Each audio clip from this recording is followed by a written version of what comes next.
Welcome back to the Social Seller Podcast with Conor Paulsen, where we interview the world's highest quality communicators, professionals, business owners, creatives, and everything in between. It doesn't matter what industry you're in. If you're a high quality communicator, there's a good chance you're living a lot happier life, but you're also bringing those opportunities into your life almost like a magnet. My guarantee is that on this show, we only interview people that I, one, look up to, and two, that I know are going to continue to kill the game for years to come, and I want to make sure they're on your radar. But what I've learned is by asking the best questions, we get the best responses, and that's what the highest quality communicators, our social sellers, are all about. Let's hop inside to the Social Seller Podcast. Welcome back to the Social Seller Podcast. No crazy intro, we're hopping right in. This is Diana Nicorici. Did I say it right? Right. Oh, hell yeah, I've been Good working job. on that. All right, now, just to hop in, you are a serial healthcare entrepreneur, owner, CEO, single mother of 5, the first college graduate in your family, a first-generation Romanian, an abuse survivor, and you made your first million before 30. Now, that is a juicy intro. In general, why the hell are we doing this interview today? I feel like there's a little bit more here, and I know we've both been looking forward to it. Yeah. Well, part of this interview is definitely just raising awareness on, what my why is, right? The nonprofit that we're opening, but also, trying to be who I wish I would have had when I was growing up in my 20s and young adulthood, and just telling people that there's a reason and there's a rhyme and a reason to how we do life and why we do things the way we do them, so that we can reap what we've sown later on. So. Amen. That is such a good metaphor for gospel. what happened. And just to give everyone a little context, there is an awesome team here, and finding out this morning that not only did you fly in from Portland, it was a nightmare of the last 24 hours for travels, right? And just flights being canceled and missed and things out of your control, but you still made it here. And you are with the same level of excitement, and I love then the team too. So I'm pumped that we're here, and that usually means, I know the universe usually tells something. Yeah. We're onto something big. And to hop right in, you are going to open my mind, and I'm so excited for the Social Seller listeners to listen in. But let's dive right in. You grew up in Arkansas, correct? Right. What brought you to the West Coast? My ex actually has family there. So we moved there. At the time, we had 3 kids. He had finished college. I had finished college. Arkansas. I love Arkansas and I love my family, but I joke all the time and I tell people, like, Arkansas is a place where potential goes to die, So we moved to the West Coast. We wanted to make money, focus on our kids, things like that, and develop our family further. And I really discovered myself entrepreneurially there. So that's how I got to the West Coast, and then it kind of stuck.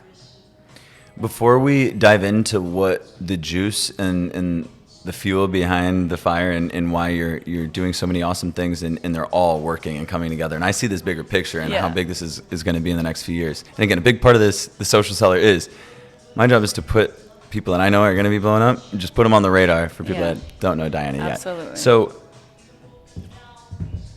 what do you do today professionally, right? You run a nonprofit, you're a CEO and a serial entrepreneur. Could we dive into what that looks like in the healthcare space? Yeah, absolutely. So my background is intensive care unit as an RN. I had about 10 years of experience in nurse administration, long-term care, even NICU, and made the shift to community-based healthcare in 2016 with the first startup. Took care of ventilator patients in a more smaller setting, kind of like a boutique nursing home is what I like to call it for non-medical people. And so, went through my journey, had to sell that one for personal reasons. And then now I've started up, an additional 2 that's situated on 5 acres. So we have, 12 residents, 12 employees. And I'm really passionate about creating jobs and creating the environment where people love to come to work and professionally developing them as well. So, I'll work with employees. Some of them haven't even finished high school. They've done their GED. And then to watch them grow and go on an administrative track or, try and become owners, that's really the beautiful part. And so, long story short, yes, I am a serial entrepreneur. I own 2 businesses, 3, and about 2 or 3 more startups down the pike lots of irons in the fire. And I love, and I know you're humbly saying this because I want to dive in now to the fuel and give everyone the reasoning on why we were so excited to schedule this. And I know this has been months in the making. Yeah. What has been this fuel for you? I mean, you're a single mother of 5. Right.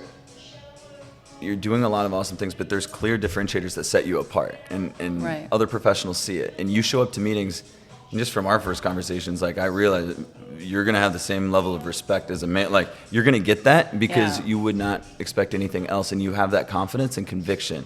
Right. What I've learned in life is that comes from somewhere. It does. So let's talk about what was, when I say lowest point, like what immediately comes to mind? What age were you? After selling the first startup in 2016, so that's when I converted and left corporate health. I used to work for a big health system. And we took a sabbatical. We moved to Romania with our kids, so I also homeschool our kids. And we moved there. I wanted them to get to know our culture. You know, I was born in Detroit in the ghettos, you know, and grew up in Arkansas, but I still always loved the Romanian heritage, and I wanted the kids to really know that. Their father's also Romanian. And but my lowest point was then during my sabbatical. Like I had a lot of health issues after selling, which is very common for entrepreneurs when we can't figure out a good work-life balance. And what were some of the health, like absolutely. I mean, GI issues, so gastrointestinal, you know, if you have acid reflux, if you're having insomnia, difficulty focusing, sweaty palms, all the anxiety things, you know, I think those are definitely chronic conditions that happen. And, you know, there's a good book about that. It's called The Body Keeps Score. So while we can handle the pressure and the stress, our body's taking score, and then you're going to pay for it at the end of it all. So my lowest point was I was in Romania, and I just felt really isolated, and I felt very numb inside, and I was confused. I didn't know what it was. I had this like desire for life, for, you know, big projects. I was a huge visionary and everything, but I knew something was really off, and something needed to change, and that just so happened to be my marriage and our medium that we were in. So that was the fuel to actually like make a huge change, which is big culturally. Like Romanian conservative Christian culture, you don't get a divorce. Yeah. You know, and it was really hard, but my kids were my fuel for sure. You know, seeing my daughter sit there and watch me and kind of knowing that she needs me, but I can't really be there for her in the right way. That's my fuel, because now I create my own schedule. I can homeschool them, but then I outsource some of the busy work so that I do have quality, intentional time with them. And they've told me multiple times that I'm their dream mom. That I'm the mom they'd always dreamed of. So, you know, that's ultimately big fuel for me, and just empowering other people and saying, you know, if I can do it, you know, people ask me all the time, what are you trying to prove? And I say, you know, I just make a decision. It's a daily, moment by moment decision, and some days are really hard. Some days you don't want to get out of bed, but most days are really rewarding, and you go to sleep and you know that you made a dent, you know, and that's all I'm trying to do is make a dent. I love that. Damn, so much to unpack there. Can't keep track of it. I was like,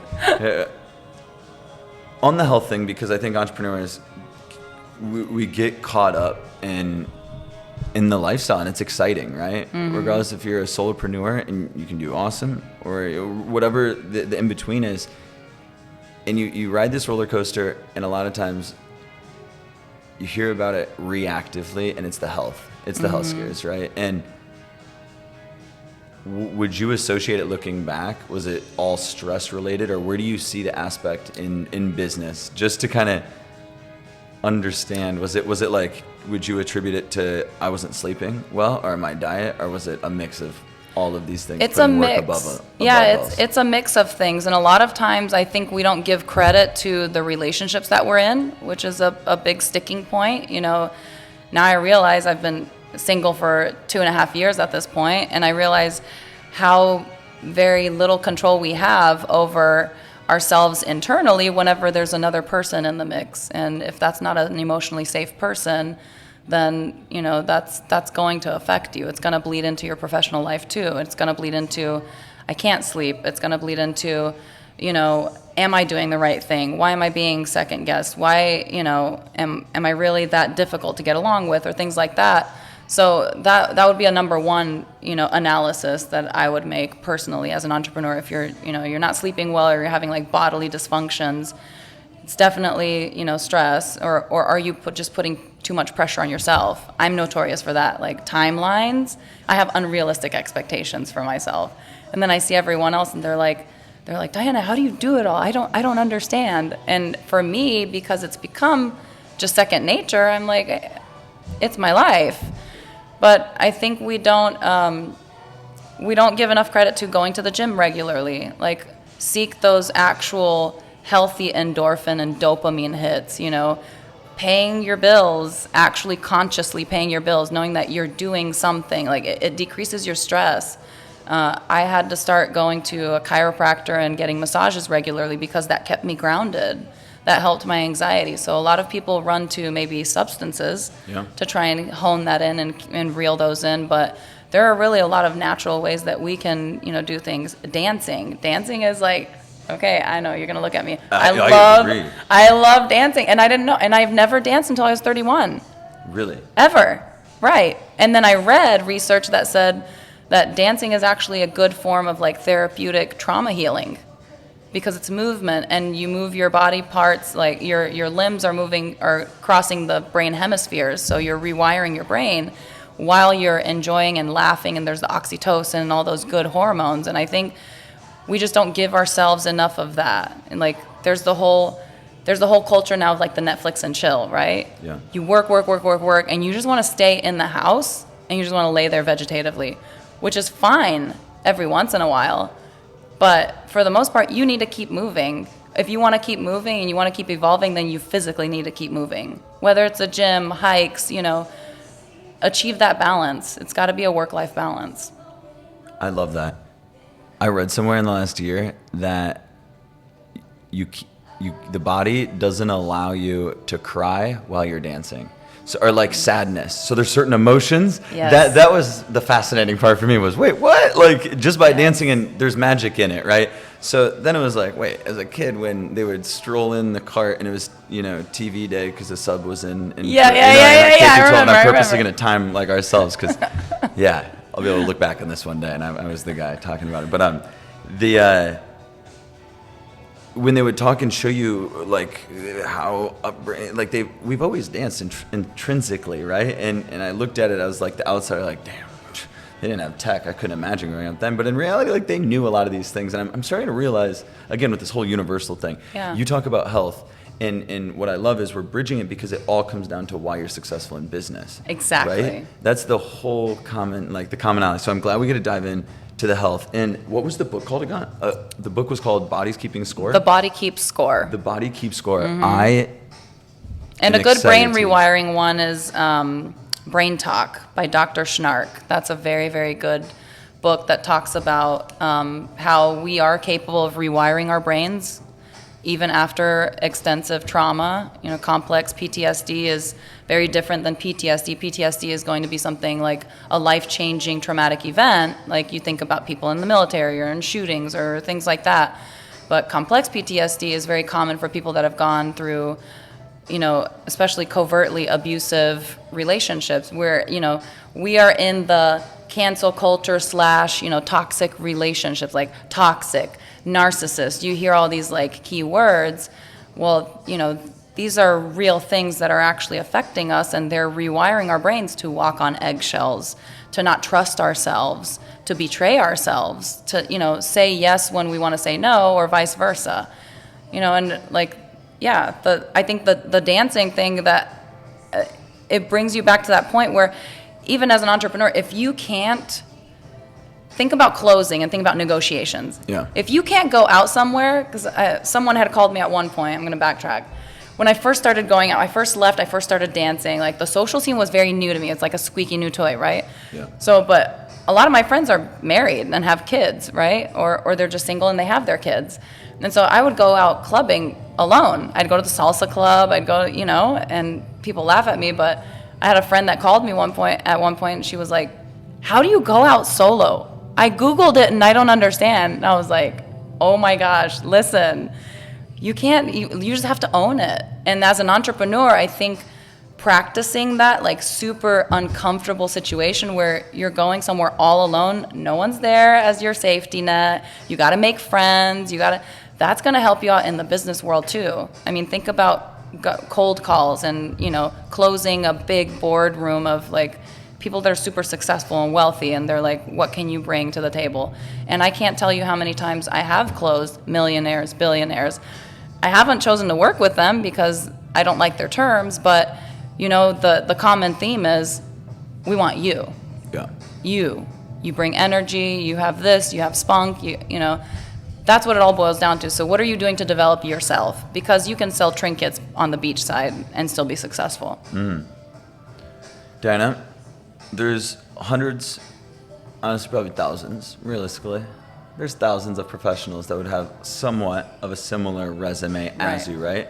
Now, outside of this interview, if we were just looking, black and white on paper, what separates you and why the hell would a billionaire have eyes on you? What has allowed you to separate outside of, the adversity and things, but professionally? Yeah, well, based on feedback, I mean, they see that I'm bold, I'm fearless. I see it. I stand behind what I say, and that came with, like sitting with myself a lot, years. I mean, you see the end product. People see the end product, the healing version, but that came from a lot of times of just like sitting alone and going through things. And, everyone sees the polished Diana, but no one sees the therapy Diana. Like, I'm in therapy once a week and I'm a blubbery mess and my therapist congratulates me and encourages me, right? Like, those are important things. Mental health are really important. Amen. But they, their number one resonating thing is this woman has 5 children, took the biggest risk ever,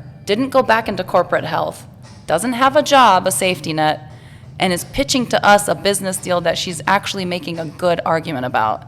And they love the assertiveness. They're like, I love the way you do business because you say it, you manifest it, and it's there.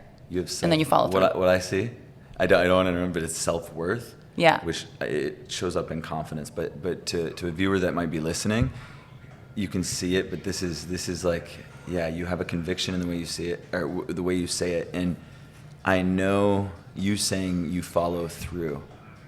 I can feel it being here with you, that it means a lot. It's a different tone and a level of, that's just certainty. Yeah. When you talk about it. And that's where I'm saying the conviction comes from, right? Mm-hmm. I sense that.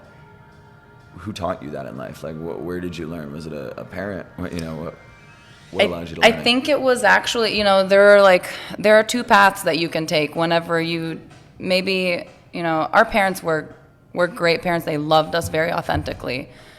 The fact of the matter is it's a different culture, and, it's scary whenever you come from a completely different country and you're trying to just like make sure your kids are going to be okay and they're going to be able to navigate life. But a lot of times we learn from our parents' mistakes. We learn what not to do or what we don't want to do. And I get a lot of great qualities from both my mom and my dad. I think I get my entrepreneurial spirit mostly from my dad. Our dad was very versatile, and he was able to do a lot of different businesses and still is that way.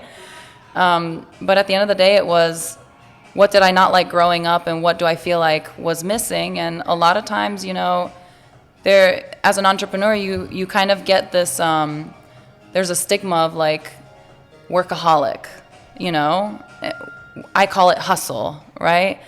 But the follow through came from, backing up your words with actions, like really showing up for someone in a very real, tangible way. So, I think I just grew up and there was, a lot of people just talk and especially even meeting with investors, like I said, meeting with the millionaires, with the billionaires, they're all talk. But at the end of the day, like until it's closed, it's not there, And so follow through is really important. When you say something, doing it and having that integrity and practicing that with yourself. first of all, like, you're not going to go into business and say, I have great follow through, if you can't say, I'm going to the gym today and it's going to happen. I feel horrible, but I'm still going. And maybe I'll do half of the amount of workout, and then I'll just do the sauna for the rest of it. But holding yourself accountable and that self-discipline, that's where it's at. That's gold. No one can teach you that. No one can push you, because we all have free will, right? We're all humans at the end of the day. So that's why it's like, it's so important to have it, right? I love that. You brought 2 points together. I've come to believe, and I realize that we are our own inner coach. And I absolutely believe, and I've said it before, that I am wholeheartedly, I will spend money out of my own pocket in the company to make sure that myself and our leadership team and our team always has coaches. What I've learned after getting these coaching, like this shit holds me accountable. I see a therapist each month too. Yeah. Do I need to? No, but it just checks in. Now I get that in other versions too. And the point I want to make is that I've realized in the last 3 months, I am my own biggest coach. And I catch myself. We all have that inner thought, that inner dialogue. And is it okay if I share something really quick that was an easily flip of switch? And I forget what book. It was a Medium article I read like 5 years ago. Uh-huh. And they talk about the inner voice. And the example I'm going to say is, all right, we've all had times in our life where we get excited and we're like, you know what? I'm going to start a new version of me. And I'm going to wake up early tomorrow. And you get overly eager. Maybe you're used to waking up at 9 a.m. and then you're going to say 6 a.m. Mm-hmm. And maybe you do it the first day, but like consistency's tough. That alarm goes off, right? And it goes off for all of us. And that inner voice kicks in and it goes, damn, this bed's warm. Especially this time of year, right? Yes. Like it's only getting cooler out regardless of where you're at, and it feels good. This bed's warm. And you start coming up with really good reasons. And me especially. Like, Conor, you were up late, but you closed some business last night. Like, you did X, Y, Z. So, but honestly, you care about sleep, Conor, and 8 hours is your and you know how much you care about it, right? Dialogue and I will literally create, I'll use biohacking to convince myself. And what I'm simply saying in the switch of a moment, guys and girls, is I did not know that voice is simply an opinion. Think about that. Mm-hmm. We get it all the time. I'm just giving the example of waking up in the morning because that's the one that I had going into, today. I love waking up early, but that's, I think, the most real. Or it's, what am I going to choose to eat? And some of the things that come from when we work out, we try to have some degree of balance in our life, and nutrition and health comes in. You start to realize magically, by exerting more energy and going to the gym and shit, you start to create more energy in your life. Like your gas tank has a higher capacity. You can fill it more. And then there's a clarity of mind. And you're in control of your emotions, and what I've learned. And if I get a workout in, I know it's 90% more likely that I'm going to eat a healthy breakfast, healthy lunch, probably a healthy dinner. Now if I go to happy hour, now I know it's 20% likelihood. Right, so I literally start to think of things in percentages and environments. So anyway, the point I want to make is that the thought and the voice of, do we go to the gym or not? Do we wake up right now? How bad do you want it? And it's something that anyone can talk about, but you can call it grit. It simply comes down to the inner coach in you and how bad do you want it, right?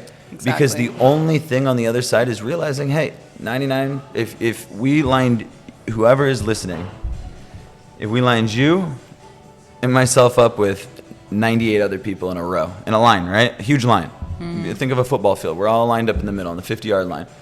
100 people. That's a decent amount of people. You have to be in the top 3 to live what currently is defined as a financially like free and what like the modern version of the American dream looks like. So 3 out of those 100, just to make it very real, right? So for me and you, I know we have like this internal this internal timer that's just like, damn, well, we're young enough now, like might as well use the energy, and let's compound relationships and treat people well, and magic might happen. But there's this dialogue with ourselves. Yeah. Because I know at times, and I'll catch myself too, competing against others. I know when the company's growing and I'm living my best life, it's competing against myself. Once in a while, ego gets in, I'm like, we gotta show something up. And we'll try, and it leads to bad decisions down the road, or poor decisions, right? That inner dialogue.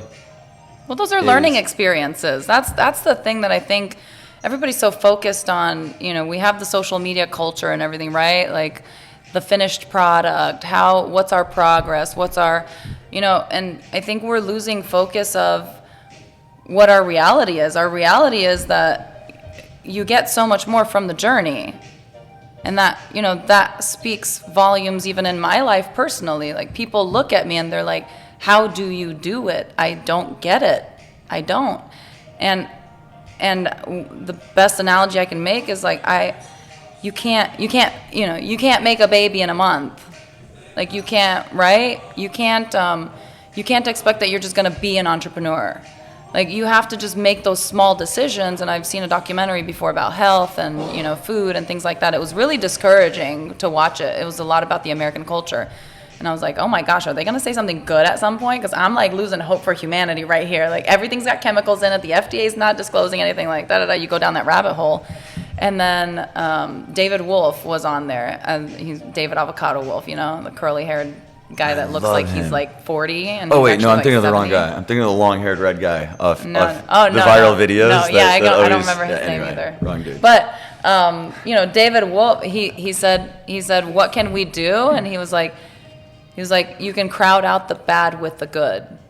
Crowd out the bad with the good. I like that. As many good decisions, positive ones as you can make. Like I think that's the part that people just quit and they give up because they feel discouraged. But, at the end of the day, like, you're going to have bad days. You're going to flop. And then just take whatever you've learned, journal. Journaling's really, really good, to, like, alleviate your mind and stuff. And then the next morning, wake up and know that's your day. Are you going to shit on it or are you going to use it? Because your attitude is going to dictate. And you decide. No one's going to dictate it for you. And no one's going to pull you out. And words are very powerful. And if you're not going to be kind to yourself, everything around you can burn. You can lose your kids, you can lose your spouse, you can lose your parents, you can lose every support system that you ever had. But if you are your own support system as well, you're not going to lose that until you die and whatever it is that you believe in afterwards, right? So be kind to yourself because you are the one person that you are going to be with for the rest of your life.